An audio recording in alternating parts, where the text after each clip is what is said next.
Hello दोस्तों, मैं हूं साहिल रॉय और मैं आपका बहुत बहुत स्वागत करता हूं मेरे YouTube channel EU commerce scholar में। आज से हम शुरू करने वाले हैं इंश्योरेंस और आज का जो पहला लेक्चर है वो है मॉक टेस्ट पार्ट फर्स्ट। इसमें हम टोटल 25 क्वेश्चन कवर करेंगे from question number 1 to question number 25। जैसा कि आप सभी जानते हैं, बीकॉम और एमकॉम के एंट्रेंस एग्जाम में इंश्योरेंस पूछा जाता है और रिसेंटली यूजीसी ने नेट और जेआरएफ के पेपर में भी इंश्योरेंस सब्जेक्ट को ऐड कर दिया है। जो एनटीए नेट और जेआरएफ के एग्जाम्स होंगे उसमें इंश्योरेंस सब्जेक्ट आएगा, ठीक है, और आ भी रहा है। रही बात क्रेट स्टेट एलिजिबिलिटी टेस्ट और सीटेट में भी इंश्योरेंस बहुत इंपॉर्टेंट है, पूछा जाता है। तो शुरुआत करते हैं आज के इस वीडियो लेक्चर की। लेकिन अगर आप इस चैनल पे नए हैं तो लाइक और सब्सक्राइब जरूर कीजिएगा। अगर ये वीडियो पसंद आए, बेनिफिशियल लगे तो कमेंट जरूर कीजिएगा और अपने दोस्तों के साथ शेयर जरूर कीजिएगा। ठीक है, let's begin with our first question. हमारा पहला क्वेश्चन नंबर 1 क्वेश्चन है हमारा, the doctrine of indemnity does not apply to. जो डॉक्ट्राइन ऑफ इंडेमनिटी है, जिसे हम प्रिंसिपल ऑफ इंडेमनिटी भी कंसिडर करते हैं, वो इन चारों में से किसके ऊपर एप्लीकेबल नहीं है? हमारा पहला ऑप्शन फायर इंश्योरेंस, दूसरा ऑप्शन मरीन इंश्योरेंस, तीसरा ऑप्शन लाइफ इंश्योरेंस और चौथा ऑप्शन बर्गलरी इंश्योरेंस। तो इस क्वेश्चन का सही आंसर है द डॉक्ट्राइन ऑफ इंडेमनिटी या principle of indemnity does not apply to option C life insurance. Life insurance में ना सब्रोगेशन होता है ना इंडेमनिफिकेशन होता है। आई रिपीट, लाइफ इंश्योरेंस में ना सब्रोगेशन होता है ना इंडेमनिफिकेशन होता है। अगर आपको सब्रोगेशन और इंडेमनिफिकेशन की जानकारी नहीं है तो मैं अपने इंश्योरेंस पूरे सब्जेक्ट के ऊपर मैंने वीडियो बना रखा है। मैं लिंक आपको डिस्क्रिप्शन बॉक्स में भी दे दूंगा और साथ ही साथ ऊपर आपको आई बटन में भी लिंक मिल जाएगा। पूरा का पूरा आपको प्लेलिस्ट मिल जाएगा जिसमें आपको एक एक चैप्टर डिटेल में विथ प्रीवियस ईयर क्वेश्चंस मिलेंगे। ठीक है, तो वो वीडियो आप देख सकते हैं। इस क्वेश्चन का सही आंसर है ऑप्शन सी लाइफ इंश्योरेंस। हमारा अगला क्वेश्चन नंबर 2 क्वेश्चन है हमारा, When was the general insurance business nationalized? सवाल पूछा जा रहा है कि किस साल जनरल इंश्योरेंस बिजनेस को नेशनलाइज किया गया? We have 4 options. पहला ऑप्शन 1972, दूसरा ऑप्शन 1956, तीसरा ऑप्शन 1964 और चौथा ऑप्शन 1960। इस क्वेश्चन का सही आंसर है the general insurance business was nationalised in the year 1972। Option A is the correct answer for the given question. कहीं कहीं आपको 71 मिलेगा, कहीं कहीं 73 मिलेगा। तो जहां 73 है और कुछ नहीं है तो 73 आप मार्क करेंगे, जहां 71 है और 56, 64, 60 है तो 71 मार्क कीजिएगा। लेकिन एग्जैक्ट जो आंसर है इट इज 1972। अगर आपके ऑप्शंस में 1972 है तो 1972 ही आपको मार्क करना है। Option A is the correct answer for the given question. हमारा अगला क्वेश्चन नंबर 3 क्वेश्चन है हमारा, the doctrine of mitigation of loss can be applied to. देखिए, मिटिगेशन ऑफ लॉस का मतलब होता है मिनिमाइजेशन ऑफ लॉस। ठीक है, the doctrine of mitigation of loss का मतलब minimisation of loss can be applied to. इनमें से हम किस पे अप्लाई कर सकते हैं? पहला option all types of insurance. All types of insurance में लाइफ इंश्योरेंस भी आता है और नॉन लाइफ इंश्योरेंस भी आता है। दूसरा कह रहे हैं लाइफ इंश्योरेंस, तीसरा कह रहे हैं मरीन इंश्योरेंस और चौथा कह रहे हैं फायर एंड मरीन इंश्योरेंस। तो इस क्वेश्चन का सही आंसर है option D fire and marine insurance. क्योंकि हम लाइफ इंश्योरेंस में मिटिगेशन ऑफ लॉस नहीं कर सकते, मतलब लॉस को मिनिमाइज नहीं कर सकते। अगर कोई मर गया तो कहानी खत्म हो गई, वो जो लॉस हुआ उसको हम मिनिमाइज कैसे कर सकते हैं? It is not possible to mitigate the loss in life insurance. ठीक है, मरीन इंश्योरेंस हमने इसलिए मार्क नहीं किया क्योंकि नीचे जो ऑप्शन था जिसमें फायर बोला गया है, फायर और मरीन, हम दोनों में मिटिगेशन ऑफ लॉस कर सकते हैं। ऑल टाइप्स ऑफ इंश्योरेंस में तो लाइफ इंश्योरेंस भी इंक्लूड हो जाता है, तो इसीलिए हमने ऑल टाइप्स ऑफ इंश्योरेंस को भी सेलेक्ट नहीं किया। लाइफ इंश्योरेंस भी नहीं हुआ, मरीन इसलिए नहीं क्योंकि नीचे ऑप्शंस में फायर और मरीन दिया हुआ है। तो option D is the correct answer for the given question. हमारा अगला क्वेश्चन नंबर 4 क्वेश्चन है हमारा, the whole life insurance policy matures. देखिए, होल लाइफ पॉलिसी, अभी जो लाइफ इंश्योरेंस की जो पॉलिसीज है ना, वो लाइफ इंश्योरेंस पॉलिसी के साथ साथ एंडोमेंट पॉलिसी है। अब लाइफ इंश्योरेंस का जो होल लाइफ पॉलिसी होती थी वो मैच्योर तब होती थी जब इंसान मर जाता था, जब उसकी प्रॉपर डेथ हो जाती थी, तब whole life insurance policy mature करती थी। लेकिन आज की टाइम में जो लाइफ इंश्योरेंस पॉलिसी है उसमें होल लाइफ इंश्योरेंस पॉलिसी के साथ साथ एंडोमेंट पॉलिसी भी है। मतलब डेथ और maturity which ever comes earlier you will get the जो भी आपका कॉम्पनसेशन है, कॉम्पनसेशन नहीं कहेंगे, सम अश्योर्ड जो पैसा होता है ना वो आपको मिलेगा। ठीक है, तो यहां सवाल पूछा जा रहा है कि होल लाइफ इंश्योरेंस पॉलिसी कब मैच्योर होती है। We have 4 options. पहला option after completion of pre decided period, दूसरा option after death of insured person, तीसरा option after retirement of insured person, और चौथा option after payment of all instalments. इस question का सही आंसर है option B, after death of insured person. जो whole life policy है वो तब मिलती है जब इंसान की मृत्यु हो जाती है, जब इंसान का डेथ हो जाता है। ठीक है, इन्होंने बोला after completion of pre decided period, ये आपका होल लाइफ पॉलिसी नहीं है, ये एंडोमेंट पॉलिसी है। ठीक है, ऑप्शन ए एंडोमेंट पॉलिसी है, ये गलत जवाब है। तीसरा कह रहे हैं after retirement of insured person. कौन सा रिटायरमेंट? नौकरी का रिटायरमेंट, कब रिटायर हो रहे हैं, क्या एज है, कब से आपने इंश्योरेंस फिक्स किया। ठीक है, बहुत सारे सवाल हैं, तो ऑप्शन सी भी गलत है। और लास्ट कह रहे हैं कि after payment of all instalments, पहले इंसान की डेथ हो गई तो। ठीक है, तो ये whole life insurance policy mature होती है after the death of insured person, जब इंसान, और मान लीजिए होल लाइफ पॉलिसी में इंसान की डेथ ही नहीं हुई तो उस सिचुएशन में कोई पैसा नहीं मिलेगा। I repeat, whole life policy insurance policy में अगर इंसान की डेथ हो जाती है तो उसको कोई पैसा नहीं मिलेगा। लेकिन हाँ, लाइफ इंश्योरेंस पॉलिसी जिसमें होल लाइफ और एंडोमेंट पॉलिसी है उसमें आपको पैसा मिलेगा, क्योंकि उसमें कंडीशन आती है डेथ और maturity which ever comes earlier. लेकिन होल लाइफ इंश्योरेंस पॉलिसी में मरने के बाद ही पैसा मिलता है, अदरवाइज पैसा नहीं मिलता। Option B is the correct answer for the given question. हमारा अगला क्वेश्चन, क्वेश्चन नंबर 5, क्वेश्चन है हमारा fire insurance should have insurable interest. जो फायर इंश्योरेंस है ना उसमें इंश्योरेबल इंटरेस्ट कब होना चाहिए। ठीक है, वी हैव 4 ऑप्शंस। पहला option at the time of insurance, insurance policy लेने के समय। दूसरा कह रहे हैं eight the time of loss of goods, जिस समय गुड्स का लॉस हो रहा होता है उस टाइम। तीसरा option neither at the time of insurance nor at the time of loss of good, और चौथा ऑप्शन है at the time of insurance as well as at the time of loss of good. तो इस question का सही answer है fire insurance should have insurable interest. Option D is the correct answer for the given question. Fire insurance में जब आप insurance policy लेते हैं तब भी आपका इंश्योरेबल इंटरेस्ट होना चाहिए, और साथ ही साथ जब आपके गुड्स में किसी तरीके का फायर से लॉस हो रहा हो उस टाइम भी आपका इंश्योरेंस होना बहुत जरूरी है। ये एक फायर इंश्योरेंस पॉलिसी की कंडीशन है। ठीक है, ये क्लॉज है, बहुत इंपॉर्टेंट चीज है, उसका एक प्रिंसिपल है। इन्होंने ये बोला कि जब आप फायर इंश्योरेंस पॉलिसी लेंगे तो भी आपका इंश्योरेबल इंटरेस्ट होना चाहिए उस सब्जेक्ट मैटर में जिसका आप इंश्योरेंस करा रहे हैं। साथ ही साथ इन्होंने ये भी बात कही कि जिस मोमेंट पे उसमें आग लगा, फायर लगा, क्योंकि फायर इंश्योरेंस है, तो उस टाइम जब लॉस हो रहा होता है तब भी आपको आपका इंश्योरेबल इंटरेस्ट होना बहुत जरूरी है। तो आपको मिटिगेशन ऑफ लॉस करने की जरूरत है, तब इंश्योरर ये चीज चेक करेगा कि आपने उस लॉस को कम करने की कितनी कोशिश की। अगर आपने कोई भी कोशिश नहीं की तो आपको 1 रुपए क्लेम नहीं मिलेगा। तो इसका option D is the correct answer for the given question. हमारा अगला क्वेश्चन, क्वेश्चन नंबर 6, क्वेश्चन है हमारा in a pre decided insurance policy the valuation of asset is done. जो प्री डिसाइडेड इंश्योरेंस पॉलिसी है उसमें वैल्यूएशन ऑफ असेट कब किया जाता है। ठीक है, वी हैव 4 ऑप्शंस। पहला option on completion of insurance period, दूसरा option when the insurance is done, तीसरा option at the time of claiming for the compensation of loss, और चौथा option any of the above. इस question का सही answer है in a pre decided insurance policy the valuation of assets is done, option B when the insurance is done. ठीक है, जब insurance कराया जाता है तभी वैल्यूएशन किया जाता है एसेट का प्री डिसाइडेड इंश्योरेंस पॉलिसी में। Option B is the correct answer. हमारा अगला क्वेश्चन, क्वेश्चन नंबर 7, क्वेश्चन है हमारा what type of insurance policy covers the risk of goods lying at various places. किस टाइप का जो इंश्योरेंस पॉलिसी कवर है वो उन गुड्स का इंश्योरेंस कराता है जहां पे गुड्स अलग अलग प्लेसेस पे पड़े हुए हैं। जैसे एक बिजनेसमैन है जिसके 4-5 गोडाउन्स हैं, फैक्ट्रीज है, शॉप्स हैं, ठीक है, होलसेलर की दुकानें हैं, बहुत कुछ है, एक बहुत बड़ा डिस्ट्रीब्यूटर है, मैन्युफैक्चरर है, उसका खुद का ये सारा का सारा है, तो उसके गुड्स जो है वो अलग अलग जगह पे पड़े हैं। तो इसके लिए कौन सी पॉलिसी की जरूरत है। ठीक है, वी हैव 4 ऑप्शंस। पहला option pre decided value of insurance policy, दूसरा ऑप्शन स्पेशलाइज्ड इंश्योरेंस पॉलिसी, तीसरा ऑप्शन करंट इंश्योरेंस पॉलिसी, और चौथा ऑप्शन एवरेज इंश्योरेंस पॉलिसी। इस क्वेश्चन का सही आंसर है option D average insurance policy.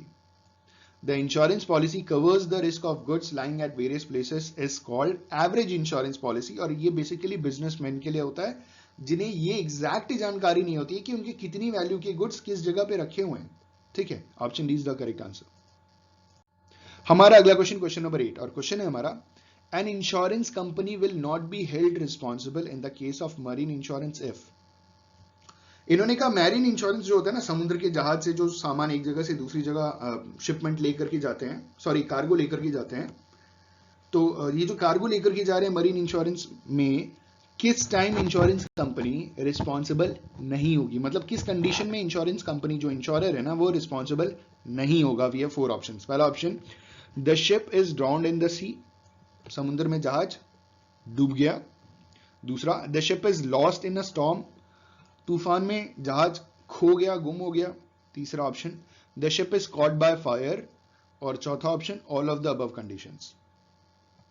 इस क्वेश्चन का सही आंसर है option C, the ship is caught by fire. अब आप सवाल पूछेंगे कि सर समुद्र के बीच में जहाज में आग लग गया तो फायर इंश्योरेंस, सॉरी तो मरीन इंश्योरेंस पैसा नहीं देगा? बिल्कुल नहीं देगा, क्योंकि इस टाइम आपको कौन पैसा देगा, इसमें आपको पहले तो फायर इंश्योरेंस वाला पैसा देगा, और वहां से क्लेम पूरा नहीं होगा तो मरीन इंश्योरेंस वाला पैसा देगा।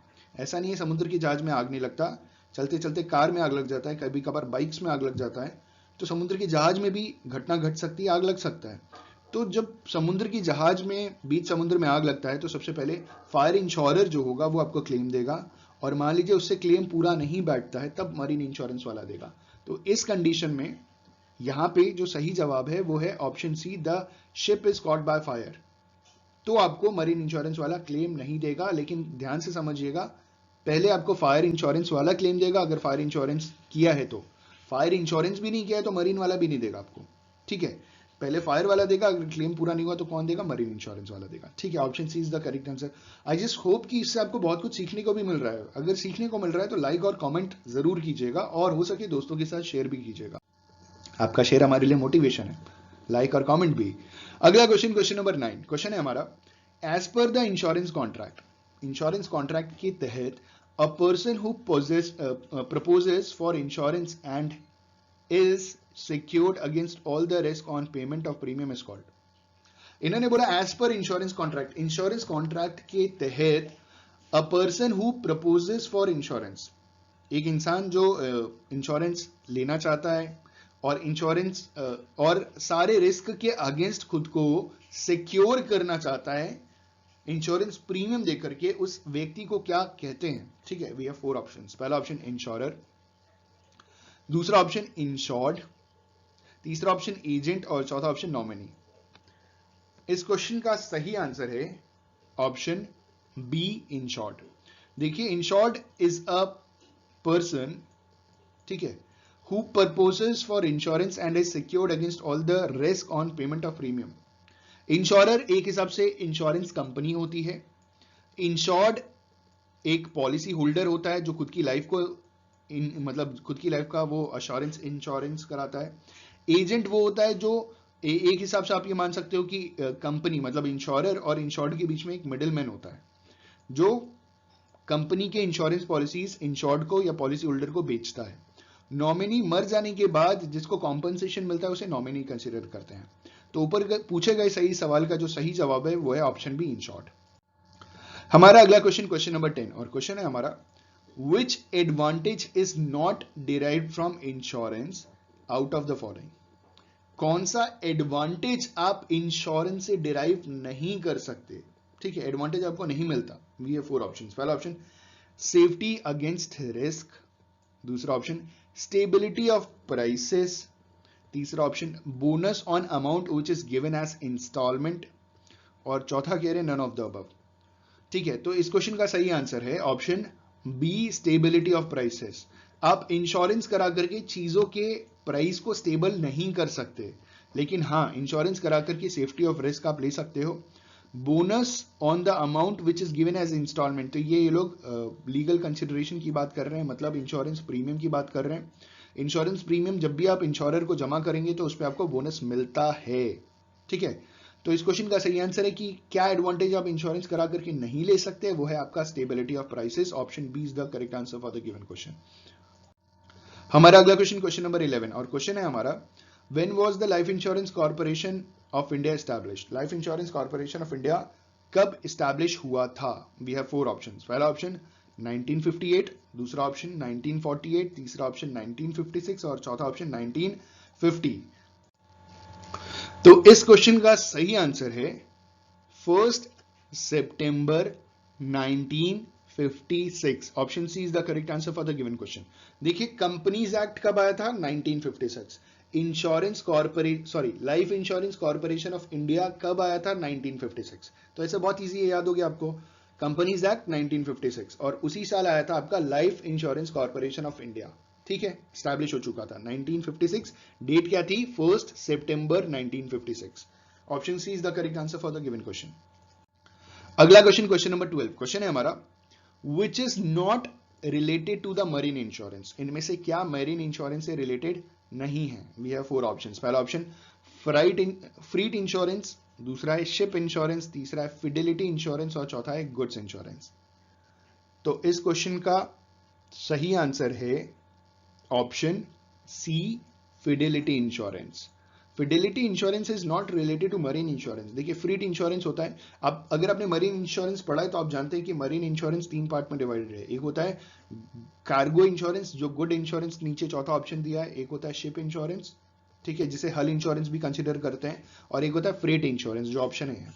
लेकिन हमने फिडेलिटी इंश्योरेंस मैरीन इंश्योरेंस में नहीं पढ़ा। ठीक है, option C is the correct answer for the given question. हमारा अगला क्वेश्चन, क्वेश्चन नंबर 13। क्वेश्चन है हमारा, the meaning of reinsurance is. Reinsurance का मतलब बताइए। मैं आपको पहले समझा देता हूं मतलब क्या होता है। री इंश्योरेंस का मतलब यह होता है कि जब एक इंश्योरर अपने एक इंश्योर्ड का इंश्योरेंस किसी दूसरे इंश्योरर से करा लेता है तो उसे हम री इंश्योरर कहते हैं, री इंश्योरेंस कहते हैं। ठीक है, यहां पे एक इंश्योरेंस दूसरे इंश्योरर से अपने कस्टमर या पॉलिसी होल्डर का इंश्योरेंस दूसरे इंश्योरर से करा रहा है। ठीक है, जैसे मैं हूं, मैंने क्या किया, मैंने लाइफ इंश्योरेंस में अपना इंश्योरेंस कराया। ठीक है, तो लाइफ इंश्योरेंस मेरी पॉलिसी किसी और इंश्योरर से इंश्योरेंस करा देगा और मेरा प्रीमियम वहां जाकर के जमा कर देगा, लेकिन क्लेम लाइफ इंश्योरेंस ही मुझे देगा। ठीक है, आप समझ रहे हैं? और अगर दिक्कत हो रही है समझने में तो मैंने इसके ऊपर भी वीडियो बना रखा है, एक बहुत डिटेल वीडियो है, आपको लिंक डिस्क्रिप्शन में प्लेलिस्ट का मिल जाएगा, उससे आप देख सकते हैं। तो इन्होंने सवाल पूछा है द मीनिंग ऑफ री इंश्योरेंस। यहां पे भी अगर ऑप्शन सही होगा तो आप हो सकता है कि आप समझ सकें। The meaning of reinsurance is, पहला option, on maturity of policy against one risk the insured person gets himself reinsured. दूसरा कह रहे हैं, person get insurance policy from 2 और more independent companies against the same risk. तीसरा कह रहे हैं, the insurance company gets the same risk covered partially और completely from the other insurance companies. और चौथा कह रहे हैं, N insured person gets himself insured for similar risk partly from other insurance companies. इस क्वेश्चन का सही आंसर है option C. The meaning of reinsurance is the insurance company gets the same risk covered partly or completely from other insurance companies। ठीक है, option C is the correct answer for the given question. हमारा अगला question, question number 14 और question है हमारा, what is meant by mixed marine insurance policy. Mixed marine insurance policy का मतलब क्या होता है? We have 4 options. पहला option, combination of fire and marine indemnities. दूसरा कह रहे हैं combination travel and term policies. तीसरा कह रहे हैं combination of all types of sea risk. और चौथा कह रहे हैं नन ऑफ द अबव। इस क्वेश्चन का सही आंसर है मिक्स्ड मरीन इंश्योरेंस पॉलिसी का मतलब यह होता है it covers combination of travel and term policies. Option B is the correct answer for the given question. ठीक है, इसमें ट्रैवल के साथ साथ टर्म पॉलिसीज भी इंक्लूड होती हैं। इसको समझिएगा कि जो मिक्स्ड पॉलिसी होती है ना, it's a combination of voyage and time policies and cover the risk during a particular voyage for a specified period of time. ठीक है, तो ये है हमारा मिक्स्ड पॉलिसी। मिक्स्ड इंश्योरेंस में ट्रैवल के साथ साथ, जैसे वॉयज था हमारा ट्रैवल हो गया, साथ ही साथ टाइम पॉलिसी हो गया, कवर द रिस्क ऑफ एक जो भी है स्पेसिफाइड टाइम पे। तो ये जो है ना टर्म पॉलिसी, टर्म मतलब it is related to time period. ठीक है, option B is the correct answer for the given question. कोई डाउट नहीं होना चाहिए आपको, एकदम करेक्ट आंसर है।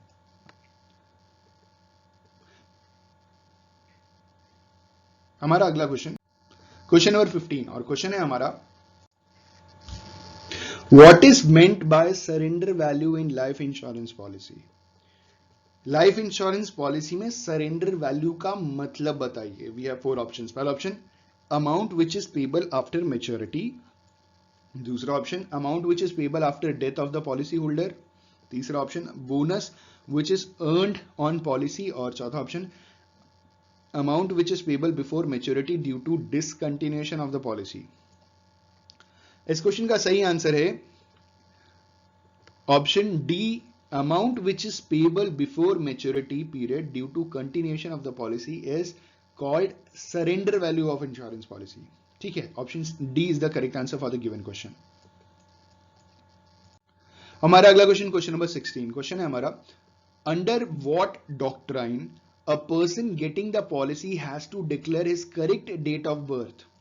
किस डॉक्ट्राइन में जो इंसान अपनी पॉलिसी लेने के लिए जा रहा है ना, इंश्योरेंस कराने के लिए जा रहा है, उसको अपना सही जन्म तिथि बताना है, डेट ऑफ बर्थ बताना है। We have 4 options. पहला option doctrine of indemnity, doctrine of subrogation, doctrine of contribution, doctrine of utmost good faith. तो option D is the correct answer for the given question. Utmost good faith के तहत एक insured, एक policy holder, एक individual जो insurance policy लेने जा रहा है, उसे सही जानकारी देनी है जो इंश्योरर आपसे पूछेगा। Option D is the correct answer. हमारा अगला क्वेश्चन, क्वेश्चन नंबर 17, और क्वेश्चन है हमारा the principle of contribution is applicable when. Principle of contribution कब एप्लीकेबल होगा? We have 4 options. पहला ऑप्शन है हमारा 2 or more insurance covers are taken against the same risk. दूसरा, an insured person gets himself insured for similar risk partially from other insurance companies. तीसरा, a person gets insurance policy from different companies against the same risk. और चौथा, premium is not paid by the insured person. इस question का सही answer है the principle of contribution is applicable when, option C is the correct answer for the given question, when a person get insurance policy from different companies against the same risk. इसका मतलब समझिएगा कि आपका एक factory है और आपने उसी एक पर्टिकुलर फैक्ट्री के लिए अलग अलग इंश्योरर से एक ही पर्टिकुलर रिस्क जो है, मान लीजिए फायर इंश्योरेंस, वो आपने अलग अलग इंश्योरर से फायर कवर इंश्योरेंस का कवर करा लिया, ठीक है। लेकिन जब लॉस होगा ना, तो या तो आप एक ही इंश्योरर से पूरा कॉम्पनसेशन आप क्लेम करेंगे, या तो आपको सारे इंश्योरर से क्या कराना पड़ेगा, कंट्रीब्यूशन कराना पड़ेगा प्रोपोर्शनेटली, ठीक है। तो ये आता है डबल इंश्योरेंस की कैटेगरी, और डबल इंश्योरेंस की कैटेगरी के अंडर ही आपको मिलेगा contribution. Option C is the correct answer for the given question. मैं आपको क्वेश्चंस के आंसर्स इतने डिटेल में इसलिए समझा पा रहा हूं, और या हो सकता है कि इस वीडियो का लेंथ बहुत बड़ा हो रहा है। रीजन इसके पीछे कि मुझे 5 साल हो गए इंश्योरेंस पढ़ाते हुए, और मैंने यूनिवर्सिटी लेवल पे 5 साल तक इंश्योरेंस पढ़ाया है, तो मुझे थोड़ी बहुत जानकारी है। Option C is the correct answer for the given question. हमारा अगला क्वेश्चन, क्वेश्चन नंबर 18, क्वेश्चन है हमारा there should be a cause of fire in case of fire insurance. ठीक है, वी हैव 4 ऑप्शंस। कह रहे हैं कि इनमें से कौन सा एक कॉज हो सकता है फायर इंश्योरेंस के लिए।